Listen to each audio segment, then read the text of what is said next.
দেশে ধর্মকে টুল হিসেবে ব্যবহার করে কোনো ব্যক্তি, সন্ত্রাসী গোষ্ঠী বা সন্ত্রাসী সংগঠন দাঙ্গা লাগানোর চেষ্টা করলে তাদের বিরুদ্ধে কঠোর ব্যবস্থা নিতে হবে বলে জানিয়েছেন বৈষম্য বিরোধী ছাত্র আন্দোলনের অন্যতম সমন্বয়ক সার্জিস আলম। মঙ্গলবার বিকেলে নিজের ভেরিফাইড ফেসবুক পেজে এক স্ট্যাটাসে এ মন্তব্য করেন সার্জিস। তিনি লেখেন, ধর্মকে টুল হিসেবে ব্যবহার করে কোনো ব্যক্তি, সন্ত্রাসী গোষ্ঠী বা সন্ত্রাসী সংগঠন যদি সাম্প্রদায়িক দাঙ্গা লাগানোর চেষ্টা করে তবে সেসব সন্ত্রাসীদের বিরুদ্ধে কঠোর ব্যবস্থা নিতে হবে। যে জড়িত থাকুক না কেন, খুনের সর্বোচ্চ শাস্তি চাই। ষড়যন্ত্রকারীদের বিন্দুমাত্র ছাড় নয়, বেশি ছাড় পেলে মাথায় উঠে নাচবে। তিনি আরো বলেন, উগ্রপন্থীর বিচার তার ধর্ম দেখে হয় না, উগ্রপন্থীতা দেখে হবে।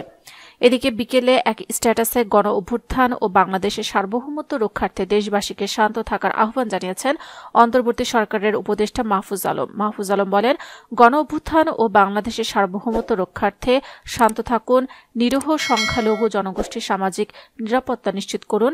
সরকার দ্রুতই সকল রাষ্ট্রদ্রোহী ও সন্ত্রাসীদের বিরুদ্ধে যথাযথ ব্যবস্থা নিশ্চিত করবে।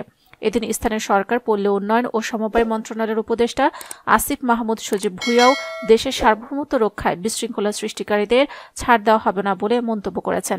তিনি বলেন, রাষ্ট্রদ্রোহ এবং সন্ত্রাসের বিরুদ্ধে সরকারি যথাযথ ব্যবস্থা নেবে। সবাইকে ধৈর্য ধারণ করার এবং কোনো প্রকার উস্কানিতে সাড়া না দেওয়ার আহ্বান রইল।